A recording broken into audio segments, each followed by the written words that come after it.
Em seu monumental trabalho Os Fundamentos da Liberdade, F. A. Hayek tenta estabelecer uma filosofia política sistemática em prol da liberdade individual. Ele começa muito bem, definindo a liberdade como a ausência de coerção, defendendo, deste modo, a liberdade negativa de forma mais convincente do que Isaiah Berlin. Infelizmente, a falha grave e fundamental no sistema de Hayek aparece quando ele começa a definir coerção.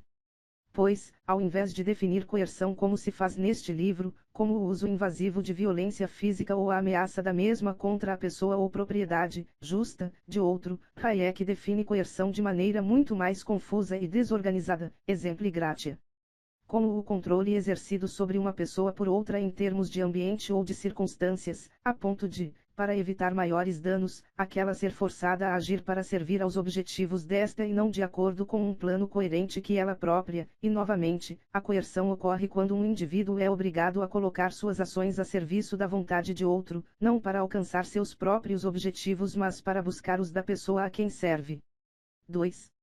Para Hayek, coerção inclui, logicamente, o uso agressivo de violência física, porém, infelizmente, o termo também engloba ações pacíficas e não agressivas. Deste modo, Hayek declara que a ameaça do uso de força ou violência é a mais importante forma de coerção. Eles não são, entretanto, sinônimos de coerção, pois a ameaça de força física não é a única forma pela qual a coerção é exercida. 3. Então quais as outras formas não violentas pelas quais Hayek acredita que a coerção pode ser exercida? Algumas delas são formas de interação puramente voluntárias, como a de um marido rabugento ou de uma esposa irritante, que podem tornar a vida de alguém insuportável a menos que todas as suas vontades sejam obedecidas. Neste ponto, Hayek admite que seria um absurdo defender a condenação legal do mau humor ou do aborrecimento, mas ele o faz baseando-se no falho fundamento de que esta condenação implicaria em uma coerção ainda maior. Mas a coerção, na verdade, não é uma grandeza cumulativa. Como é que podemos comparar quantitativamente os diferentes graus de coerção, principalmente quando eles envolvem comparações entre diferentes pessoas? Será que não há nenhuma diferença qualitativa fundamental, uma diferença de tipo, entre uma esposa irritante e o uso do aparato da violência física para condenar ou restringir este aborrecimento? Parece claro que o problema fundamental é que Hayek usa o termo coerção como um termo portmanteau para englobar não só a violência física como também as ações voluntárias, não violentas e não invasivas, como o aborrecimento. Logicamente, a questão é que a esposa ou o marido é livre para deixar o parceiro ofensivo, e que permanecer junto é uma escolha voluntária de parte dele ou dela. O aborrecimento pode ser estética ou moralmente deplorável, mas ele certamente não é coercivo em um sentido similar ao uso da violência física. Tratar os dois tipos de ação juntos apenas causa confusão. Todavia, não somente confusão, mas também autocontradição, pois Hayek engloba no conceito de coerção não só a violência física invasiva, e deste, uma ação ou troca compulsória, mas também certas formas pacíficas e voluntárias de recusa de se realizar trocas. Com certeza, a liberdade de realizar uma troca implica necessariamente na liberdade equivalente de não realizar uma troca. Não obstante, Hayek cognomina de coercivas certas formas de recusa pacífica de se realizar uma troca, aglutinando-as, deste modo, com trocas compulsórias. Hayek afirma especificamente que há, inegavelmente, ocasiões em que as condições do mercado de trabalho criam oportunidades de verdadeira coerção. Em períodos de desemprego generalizado, a ameaça de demissão pode ser utilizada para compelir o empregado a desempenhar tarefas diferentes das estipuladas no contrato original. Numa pequena cidade mineira, o gerente da mina pode exercer por capricho uma pressão arbitrária sobre alguém com quem não simpatize. 4. Entretanto, a demissão é simplesmente uma recusa do empregador dono do capital de realizar quaisquer trocas adicionais com uma ou mais pessoas. Um empregador pode se recusar a realizar tais trocas por muitas razões e não existe nenhum critério que não seja subjetivo que possibilite a Hayek o uso do termo arbitrário. Por que seria uma razão mais arbitrária que a outra? Se Hayek quis insinuar que qualquer razão diferente da maximização do lucro monetário é arbitrária, então ele ignora a revelação da escola austríaca de que as pessoas, mesmo nos negócios, agem para maximizar seus lucros psíquicos ao invés de monetários e que estes lucros psíquicos podem englobar todos os tipos de valores, nenhum dos quais é mais ou menos arbitrário do que o outro. Além disso, Hayek parece estar insinuando que os empregados possuem algum tipo de direito a continuar empregado, um direito que está em evidente contradição com os direitos de propriedade dos empregadores sobre seu próprio dinheiro. Hayek reconhece que a demissão normalmente é não coerciva, então por que ela haveria de ser coerciva em condições críticas de desemprego, em nenhum caso criadas pelo empregador, ou em uma cidade de mineração? Mais uma vez, os mineiros mudarão-se voluntariamente para a cidade minera e são livres para irem embora em qualquer hora que desejarem. Hayek comete um erro parecido quando lida com a recusa de troca feita por um monopolista, o possuidor exclusivo de um recurso. Ele admite que se eu quisesse muito ser retratado por um famoso artista e se ele se recusasse a me retratar por menos de uma taxa muito elevada ou se recusasse completamente, claramente seria um absurdo dizer que eu estou sendo coagido. Entretanto, ele de fato aplica o conceito de coerção em um caso onde o monopolista possui a água em um oásis. Suponha, diz ele, que as pessoas se instalassem no local, supondo que a água tivesse sempre disponível a um preço razoável, que então as outras fontes de água secarão, e que as pessoas não teriam outra escolha, para sobreviver, senão aceitar todas as condições impostas pelo dono da fonte. Este seria um caso evidente de coerção 5, já que o bem ou serviço em questão é crucial para a vida deles. Porém, já que o dono da nascente não envenenou agressivamente as nascentes concorrentes, ele certamente não está sendo coercivo, na verdade, ele está fornecendo um serviço vital e deveria ter o direito tanto de se recusar a vender quanto de cobrar qualquer coisa que os consumidores pagassem. A situação pode muito bem ser lastimável para os consumidores, assim como são muitas situações na vida, mas o fornecedor de um serviço extremamente vital e escasso está longe de ser coercivo ao se recusar a vender ou por estabelecer um preço que os compradores não estão dispostos a pagar.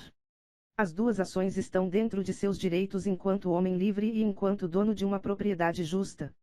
O dono do oásis é responsável somente pela existência de suas próprias ações e de sua própria propriedade, ele não é responsável pela existência do deserto ou pelo fato de que as outras nascentes secarão. 6.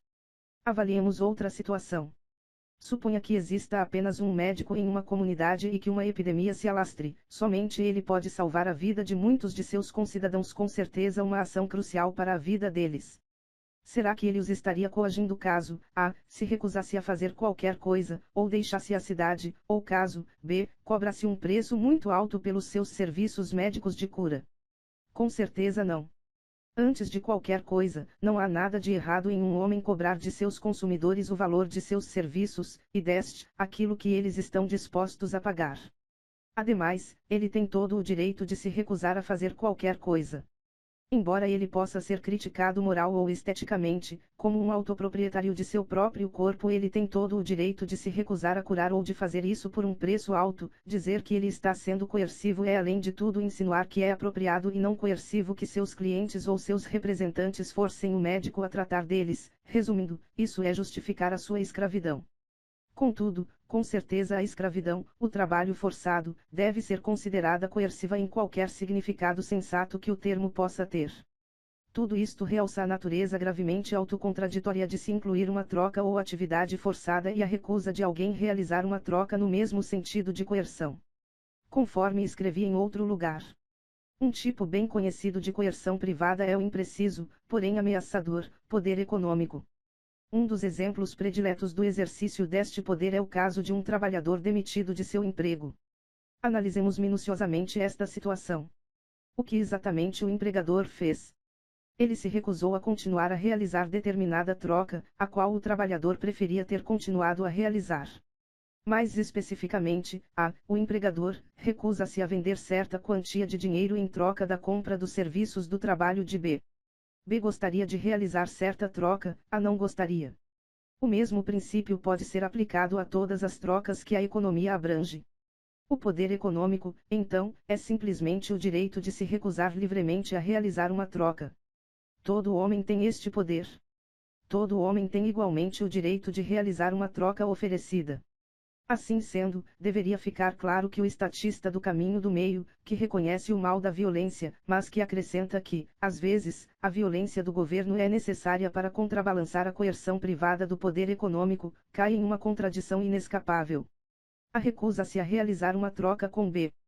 O que deveríamos dizer, ou o que o governo deveria fazer, se B brandisse uma arma e ordenasse que a realizasse a troca? Esta é a questão crucial.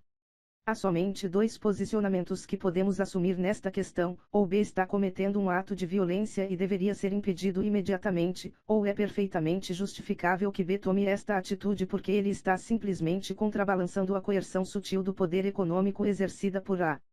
Ou a agência de defesa deve se apressar em defender A, ou deve se recusar deliberadamente a fazer isso, talvez até ajudando B, ou executando a tarefa de B por ele. Não existe meio termo. B está cometendo um ato de violência, não há dúvidas em relação a isso. Nos termos das duas doutrinas, da argumentação do poder econômico e da libertária, esta violência ou é invasiva e, por conseguinte, injusta, ou defensiva e, por conseguinte, justa. Se adotarmos o argumento do poder econômico, devemos escolher o segundo posicionamento; se o rejeitarmos, devemos adotar o primeiro. Se selecionarmos o conceito de poder econômico, devemos utilizar violência para combater qualquer recusa de troca; se o rejeitarmos, utilizamos a violência para impedir qualquer imposição violenta de troca. Não há como escapar dessas duas escolhas, é uma ou outra. Os estatistas do caminho do meio não possuem maneiras lógicas de dizer que existem muitas formas de coerção injustificável. Ele deve escolher uma ou outra e tomar sua posição pelo mesmo critério. Ou ele deve dizer que existe apenas uma forma de coerção ilegal, a violência física manifesta, ou ele deve dizer que existe apenas uma forma de coerção ilegal, a recusa de troca. 7. Além disso, criminalizar a recusa de se trabalhar equivale a criar uma sociedade de escravidão generalizada.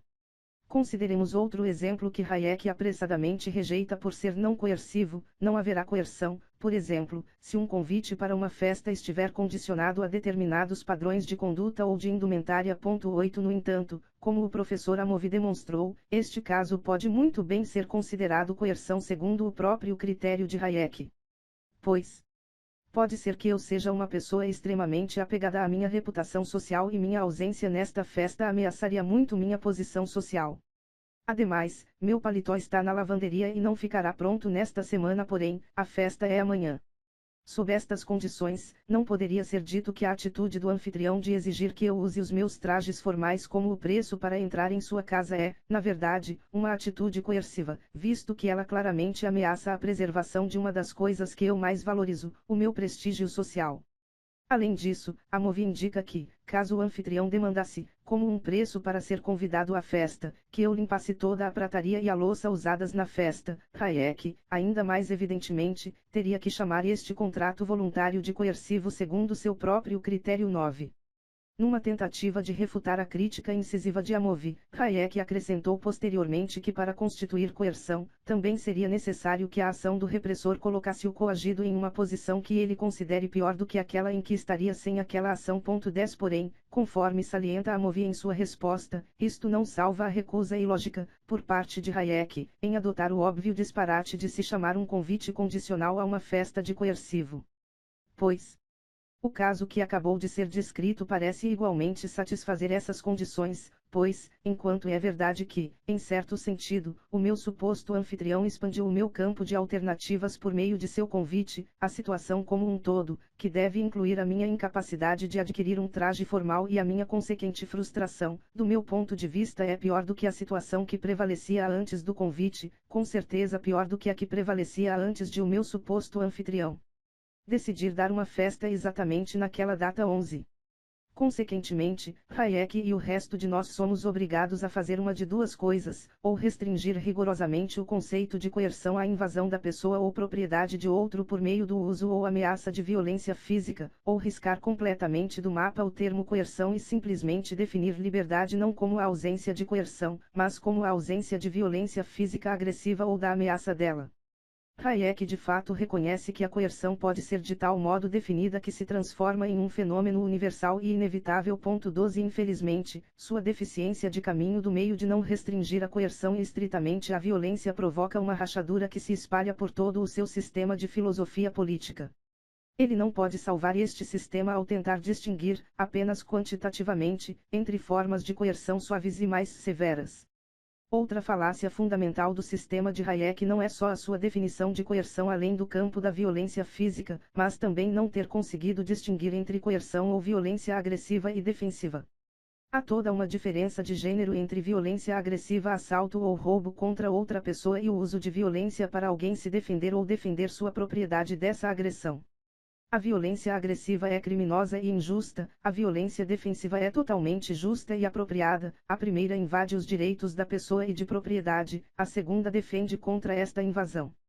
Porém, Hayek mais uma vez deixa de fazer esta crucial distinção qualitativa. Para ele, existem apenas graus relativos, ou quantidades, de coerção.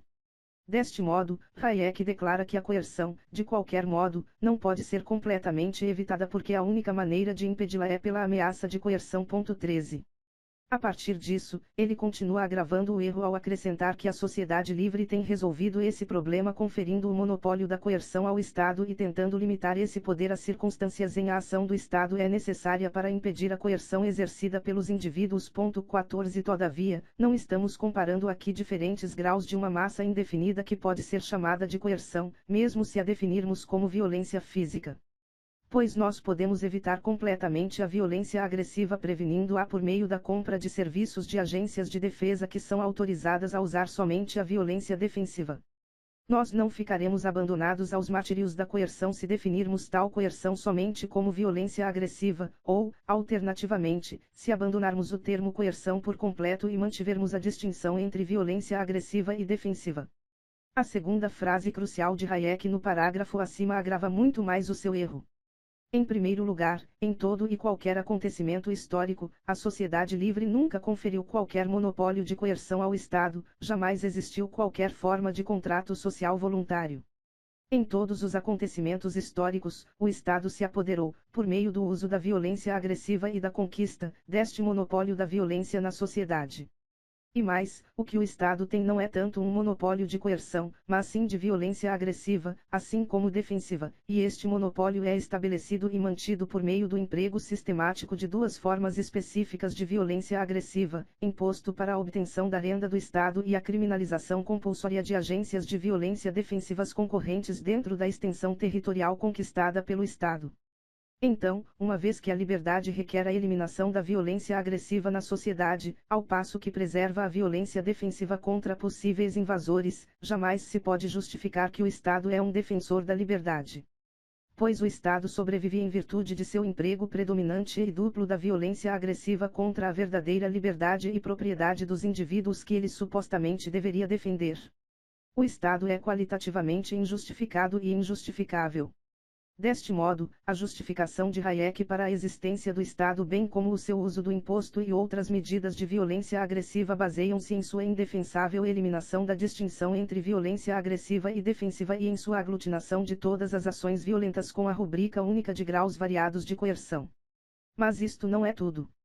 Pois, no decorrer da elaboração de sua defesa do Estado e da ação estatal, Hayek não apenas amplia o conceito de coerção para além da violência física, ele também limita injustificadamente o conceito de coerção de modo a excluir certas formas de violência física agressiva.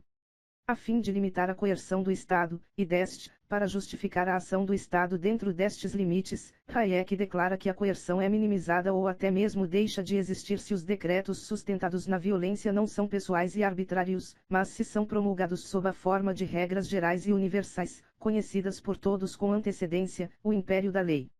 Assim, Hayek afirma que a coerção que um governo ainda precisará usar é reduzida ao mínimo, tornando-se tão inócua quanto possível, graças às restrições impostas por normas gerais conhecidas, de maneira que um indivíduo, na maioria das vezes, nunca precisará sofrer coerção, a não ser que se coloque numa situação em que saiba que será coagido. Mesmo quando não se pode evitar a coerção, ela é privada de seus efeitos mais prejudiciais quando se restringe a deveres limitados e previsíveis ou, pelo menos, quando é independente da vontade arbitrária de outra pessoa.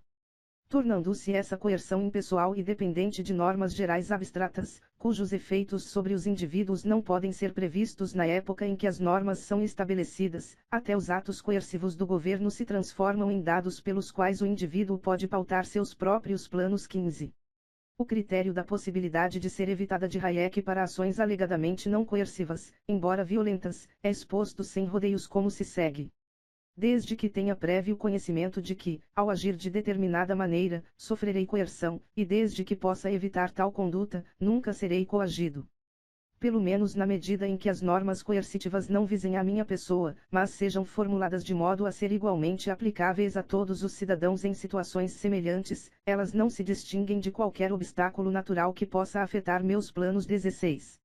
Mas, conforme o professor Amovi salienta vigorosamente, resulta disso que, se o Sr. X me avisa que ele irá me matar se eu comprar alguma coisa do Sr. Y, e se os produtos disponíveis na loja do Sr. Y também estão disponíveis em outro local, provavelmente na loja do Sr. X, esta ação da parte do Sr. X não é coerciva, pois comprar do Sr. Y é evitável. Amovi continua. A possibilidade de se evitar a ação é suficiente, de acordo com este critério, para estabelecer uma situação teoricamente idêntica a uma em que uma ameaça simplesmente não ocorre. A parte ameaçada não está menos livre do que ela estava antes de a ameaça ter sido feita se ela pode evitar a ação daquele que o ameaçou. De acordo com a estrutura lógica deste argumento, ameaçar coerção não é uma ação coerciva. Assim, se eu sei com antecedência que serei atacado por uma gangue se eu passar por certa vizinhança, e se eu posso evitar aquela vizinhança, então eu nunca fui coagido pela gangue. Consequentemente, alguém poderia considerar a vizinhança dominada pela gangue algo similar a um pântano infestado por pragas, ambos obstáculos evitáveis, nenhum visando pessoalmente a mim. E portanto, para Hayek não coercivos. 17.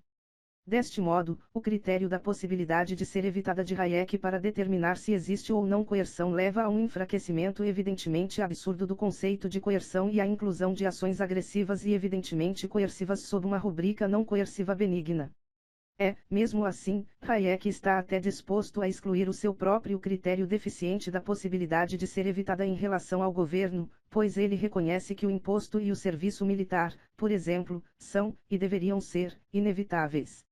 Mas eles também se tornam não coercivos porque tais atos são pelo menos previsíveis, visto que o Estado os impõe independentemente de outros planos que o indivíduo tenha quanto ao emprego de suas energias, o que os isenta, em grande parte, da natureza malévola da coerção.